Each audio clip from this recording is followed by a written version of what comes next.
Hi, എൻ്റെ പുതിയ വീഡിയോയിലേക്ക് എല്ലാവർക്കും സ്വാഗതം. ഞാൻ ഇന്നിവിടെ ഉണ്ടാക്കാൻ പോണ ഒരു 4 മണി പലഹാരമാണ്. 4 മണി പലഹാരം എന്ന് വെച്ചാൽ തോണിയപ്പമാണ്.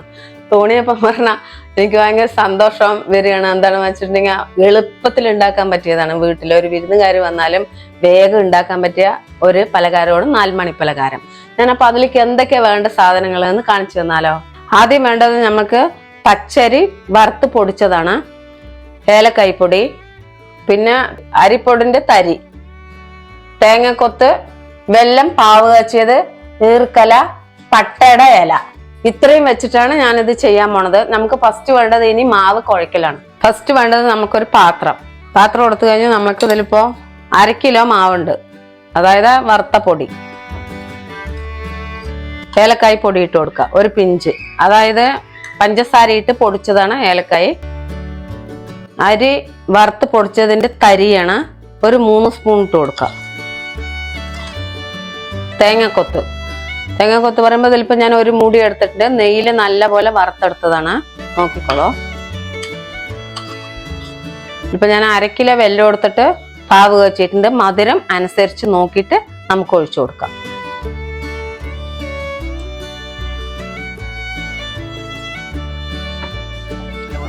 നല്ല പോലെ ഇങ്ങനെ കൂട്ടി കുഴച്ചു കൊടുക്കുക. മധുരം മതിയണമെന്ന് വെച്ചാൽ നമുക്ക് വെള്ളം ചേർത്ത് കൊടുക്കുക, ഇല്ലച്ചാ ഈ മധുരം തന്നെ ആക്കി കൊടുക്കുക. മെല്ലെ മെല്ലെ കുഴക്കാവൂ.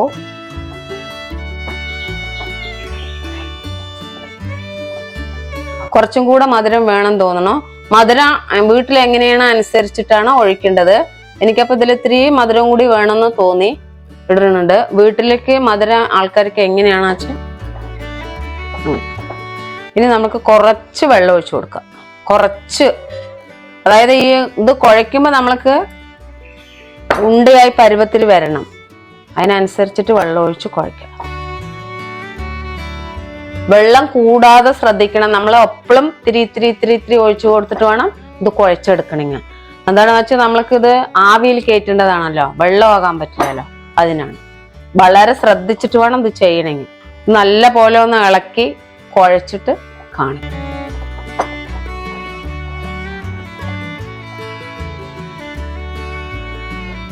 മാവ് കുഴച്ചാൽ ഈ പരുവായിരിക്കണം, എന്നാലേ നമ്മൾക്ക് ഉണ്ടാക്കാൻ കിട്ടുള്ളൂ.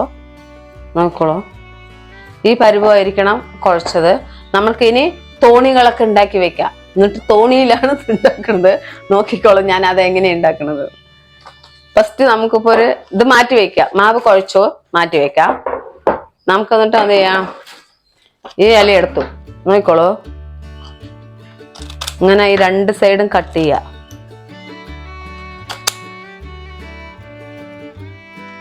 കട്ട് ചെയ്തിട്ട് ആദ്യം നമുക്ക് ഈർക്കല, ഈ ഈർക്കല നോക്കിക്കോളൂ. 2 ഈർക്കല നേരത്തെ റെഡിയാക്കി വെക്കുക. കുറച്ച് മുറിച്ച് വെച്ചോളൂ.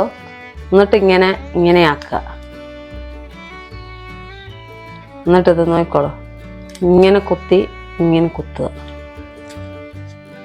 അതേപോലെ ഇപ്പുറത്തും ആക്കുക. എന്നിട്ട് ഇങ്ങനെ കുത്തി വെക്കുക. ഇതിലാണ് ഞാൻ എൻ്റെ അപ്പം നിറയ്ക്കാൻ പോണം. തോണി പോലെ കണ്ടില്ലേ, ഇങ്ങനെയാണ് ഞാൻ നിറയ്ക്കുന്നത്. ഇതിൽ ഇനി നിറച്ചിട്ട് ഇനി ഇങ്ങനെ തോണി വേണ്ടാത്തവർക്കാണെന്ന് വെച്ചാൽ ഇങ്ങനെ നമുക്ക് ഉണ്ടാക്കാൻ പറ്റും.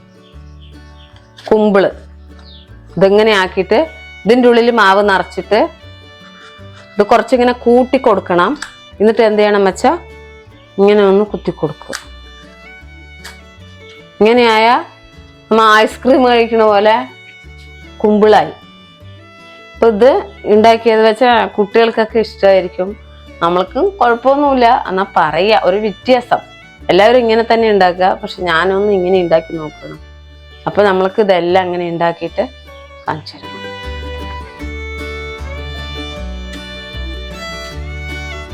അപ്പൊ എല്ലാ ഇലയും ഇതേപോലെ കുത്തി കഴിഞ്ഞു. തോണിയപ്പത്തിന്റെ ഇതിലേക്ക് നമ്മൾക്കിത് നിറച്ചു കൊടുക്കാം. ഇങ്ങനെ എടുത്തിട്ട് ഇതിലിങ്ങനെ അമർത്തി കൊടുക്കണം. ഒരുപാട് വെള്ളമാകാൻ പാടില്ല, അതിനാണ് ഞാൻ ഇങ്ങനെ ആക്കി കാണിച്ചു തരുന്നത്. കുറച്ച് നിറച്ചാൽ മതി.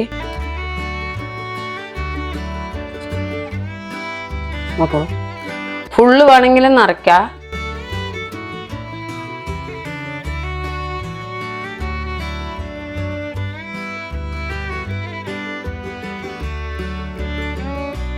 നല്ലപോലെ ഇതാ കൈ കൊണ്ട് നിറയ്ക്കാം. ഞാൻ സ്പൂണും കൊണ്ട് കാണിച്ചു തരാണ് ഞങ്ങൾക്ക്. നല്ല ഭംഗിയിൽ ഇങ്ങനെ ആക്കാം തോണിയപ്പം. അപ്പൊ നമ്മൾക്ക് ഇതേപോലെ എല്ലാം നിറച്ച് വെക്കാം. അപ്പൊ നമ്മൾക്ക് നമ്മുടെ തോണിയപ്പം എല്ലാം ഇവിടെ റെഡി ആയിട്ടുണ്ട്. നമ്മൾക്ക് അപ്പൊ ഇതിനെ ഒന്ന് ആവി കയറ്റിയെടുക്കാം.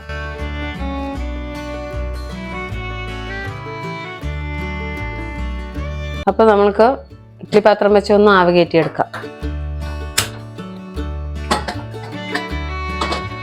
കുറച്ച് വെള്ളം ഒഴിച്ചു കൊടുക്കാം. വെള്ളം കുറച്ച് കൂടുതൽ വെച്ചോളൂ. എന്താണെന്ന് വെച്ചാൽ അത് നല്ല വേവുണ്ടാവും. എല്ലാം ഒന്ന് വെച്ചു കൊടുക്കും. ഇങ്ങനെ അടുക്കി അടുക്കി വെക്കണേ. ഒന്നിലൊന്ന് മുട്ടും.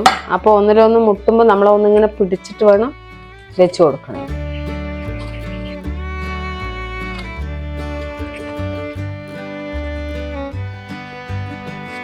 അപ്പോൾ നമുക്കൊന്ന് മൂടി വെച്ച് കൊടുക്കാം.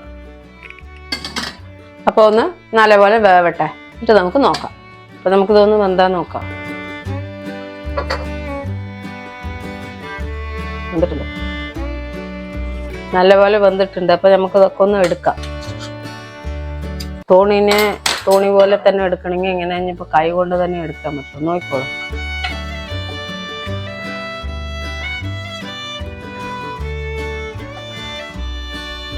എല്ലാം എടുത്തിട്ടുണ്ട്. നമുക്ക് ഇനി ഒരു ലെയറും കൂടെ വെച്ച് കൊടുക്കാം.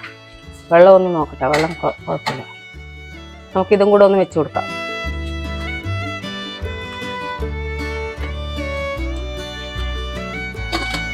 ഇതും കൂടി ഒന്ന് നല്ലപോലെ വേകട്ടെ. ഓ, ഇതും കൂടെ വെന്തിട്ടുണ്ട്. അപ്പോൾ നമുക്ക് ഗ്യാസ് ഒന്ന് ഓഫാക്കി നമുക്കിതൊക്കെ ഒന്ന് എടുത്താലോ. അപ്പം നമ്മുടെ തോണിയപ്പൊക്കെ വെന്ത് റെഡി ആയിട്ടുണ്ട്. നമുക്കപ്പോൾ ഇനി ടേസ്റ്റ് ചെയ്യാം. അപ്പൊ നമ്മുടെ തോണിയപ്പൊക്കെ ഇവിടെ റെഡി ആയിട്ടുണ്ട്. അപ്പൊ ബാബുവിനെ ടേസ്റ്റ് ചെയ്യാൻ വിളിക്കാം. ബാബു പാടാ, നമ്മുടെ തോണിയപ്പം നോക്ക്. ഒരു വെറൈറ്റി തോണിയപ്പമാണ്. നമ്മൾ ഇതുവരെ കാണാത്ത കേൾക്കാത്തൊരു അടിപൊളി 4 മണി പലഹാരമാണ് നമ്മുടെ പുഷ്പം ഉണ്ടാക്കിയിരിക്കുന്നത്. അപ്പൊ എന്തായാലും തോണി അപ്പം ഒന്ന് കഴിച്ചു നോക്കാം അല്ലേ? ഏതെങ്കിലും ഒരു തോണിയപ്പം തരുമോ അമ്മച്ചി? ഏത് വേണമെങ്കിലും എടുക്കാം. ഓ, എന്റെ സൈസിനനുസരിച്ച് വലുത് തന്നിരിക്കുകയാണ്. ഇതിന്റെ ഷേപ്പ് ഒക്കെ കണ്ടില്ല? അടിപൊളി തോണിയുടെ സ്റ്റൈലിൽ ഉണ്ടാക്കിയ ഒരു അടിപൊളി തോണിയപ്പം. നമുക്കിതിപ്പോ ഇങ്ങനെ പൊട്ടിക്കാതെ സിമ്പിളായിട്ട് ഇതിന്നൊക്കെ വരും ഈ സാധനം. എന്നിട്ട് ജസ്റ്റ് ഒന്ന് പൊട്ടിച്ച് നോക്കാം. ഉള്ളൊക്കെ നല്ല ആവി കൊണ്ട് നല്ല വേവായിട്ടുണ്ട്. എന്തായാലും ഒന്ന് കഴിച്ചു നോക്കി ടേസ്റ്റ് പറഞ്ഞുതരാം. എങ്ങനെയുണ്ട്? അടിപൊളിയുണ്ട്. 2-3 ദിവസം വെക്കാൻ പറ്റുന്നത്. തേങ്ങാക്കൊത്തൊക്കെ നല്ല കടകടയെന്ന് കടിക്കാൻ കിട്ടുന്നുണ്ട്. അതിന്റെ ഇൻഗ്രീഡിയൻസ് തന്നെയാണ് അതിന്റെ ടേസ്റ്റ് ഇല്ലേ? സൂപ്പർ ആയിട്ട് സംഭവം. പക്ഷെ അത് കഴിക്കുമ്പോ ചായ വെച്ചത് കുടിച്ചോ? ചായ നിർബന്ധമാണ്. അതുകൊണ്ടാണ് ചായയും വെച്ച് തന്നെ കുടിച്ചോ. ഒരു ബലമുള്ള അല്ലെങ്കിൽ നല്ല കൊഴുകൊടുത്ത സാധനമാണ്. അപ്പൊ പിന്നെ ചായ അതിന്റെ കൂടെ വേണം. അതുകൊണ്ടാണ് 4 മണി പലഹാരത്തിന് പറ്റിയ ഐറ്റമാണ്. എല്ലാവർക്കും ഇഷ്ടപ്പെടുന്ന 4 മണി പലഹാരം. ഇത് അരി അരച്ചിട്ട് ഉണ്ടാക്കാൻ പറ്റും. പക്ഷെ എന്താണ്, ഇതേപോലെ നമുക്ക് അതിലേക്ക് ഒഴിക്കാൻ പറ്റില്ല. അത് പൊടിയാകുമ്പോ കുറച്ചും കൂടി സോഫ്റ്റും പൊടി നല്ലൊരു ഇതുണ്ടല്ലോ, കഴിക്കാനും നല്ല എയിമുണ്ട്. അപ്പൊ എല്ലാരും ഇതൊന്ന് ട്രൈ ചെയ്യാതെ അധികം ആരും കാണാനും ചാൻസ് ഇല്ലാന്ന് വിചാരിക്കുന്നു. ഇന്നിപ്പോ ഉണ്ടാക്കിയ ദിവസം തന്നെ ഇതിന്റെ ഇലയൊന്നും നല്ല മണം കിട്ടില്ല നമുക്ക്. നാളെ രാവിലെ എടുത്ത് കഴിക്കുമ്പോഴായിരിക്കും. ഈ ഇലക്കന്റെ പ്രത്യേകത പുഷ്പമ്മ, ഇത് വന്നിട്ട് ഇതിന്റെ ഇല നമുക്ക് നല്ല മണം കിട്ടാനാണ്. നമ്മുടെ ഈ ഫുഡ് കഴിക്കുമ്പോ ഈ മണം നമുക്ക് ഇതിലേക്ക് തോണി അപ്പത്തിലേക്ക് ഇതിന്റെ ഇലന്റെ അത് കിട്ടും. അപ്പൊ നമ്മൾക്ക് എന്താണെന്ന് വെച്ചാൽ നല്ല ടേസ്റ്റ് ആയിരിക്കും. ചെറിയ ഫ്ലേവറേ ഉള്ളൂ. ഒരു ദിവസം കൂടെ അങ്ങനെ വെക്കണം. ചിലപ്പോ നമ്മൾ ഇഡ്ഡലി പാത്രത്തിലാണ് വെച്ചാൽ എടുക്കണ്ട. ഇഡ്ഡലി പാത്രത്തിൽ തന്നെ അങ്ങനെ വെച്ചാൽ നാളെ രാവിലെ എടുത്ത് കഴിക്കുകയാണെങ്കിൽ അടിപൊളിയായിരിക്കും. 2-3 ദിവസത്തിന് ഈ അപ്പം ഒരിക്കലും ഇങ്ങനെ വലിഞ്ഞു വരിക അങ്ങനെ ഒന്നും ചെയ്യില്ല. 2-3 ദിവസം ഉറപ്പായിട്ട് എടുത്ത് വെക്കാം. ഒരു വിരുന്നുകാർ വരികയാണെങ്കിലും നമുക്ക് ഉണ്ടാക്കി കൊടുക്കാൻ എളുപ്പമാണ്. വീട്ടിൽ പൊതുവെ ഇത് എല്ലാ സാധനങ്ങളും വീട്ടിൽ ഉണ്ടാവുന്നതാണ് നമുക്ക്. ഇപ്പൊ ഈ ഇല അത്യാവശ്യം എല്ലാവരുടെ അവിടെ ഉണ്ടാവും. അരിപ്പൊടി പിന്നെ പറയണ്ട. വീട്ടില് എളുപ്പത്തിൽ ഉണ്ടാക്കാൻ പറ്റിയ ഏറ്റവും ബെസ്റ്റ് സാധനമാണ് ഇത്. നല്ലതുമാണ് കഴിക്കാൻ ദേഹത്തിന്. എന്താണെന്ന് വെച്ചാൽ രണ്ടെണ്ണം കഴിച്ച ഒരു ചായയും കുടിച്ചാൽ നല്ല ഗുമ്മെന്നിരിക്കും, വയറൊക്കെ ഗുമ്മെന്നിരിക്കും. അപ്പൊ എന്തായാലും തോണിയപ്പം നമ്മുടെ കുമ്പളപ്പവും പിന്നെ കുമ്പളായിട്ടും ചെയ്യാം, കുമ്പളാക്കിയിട്ടും എങ്ങനെ വേണമെങ്കിലും ചെയ്യാൻ പറ്റുന്ന ഒരു അപ്പമാണ്. അപ്പൊ പിന്നെ നമുക്ക് അതിന്റെ പേര് പുഷ്പമാ ഒരു ഐഡിയയിൽ ഇങ്ങനെ ഒരു തോണി പോലെ തോണിയപ്പം ഒരു സ്പെഷ്യൽ ആയിട്ടുള്ള ഒരു വെറൈറ്റി ആയിട്ട് ഉണ്ടാക്കിയതേ ഉള്ളൂ. എല്ലാവരും ഇതുപോലെ ട്രൈ ചെയ്തിട്ട് കമന്റ്സിലൂടെ അറിയിക്കുക. പുഷ്പമ്മയ്ക്ക് നല്ല സന്തോഷവും. അപ്പൊ എല്ലാവരും ലൈക്ക് ചെയ്യുക, ഷെയർ ചെയ്യുക, സബ് ചെയ്യുക, ബെൽബട്ടൺ കൊടുക്കുക. എന്നാൽ അടുത്ത കിടുക്കാച്ചി തോണിയപ്പം പോലെയുള്ള വീഡിയോ നിങ്ങൾക്ക് കാണാൻ പറ്റും. അപ്പൊ എല്ലാവർക്കും പാടി കിച്ചന്റെ ബൈ.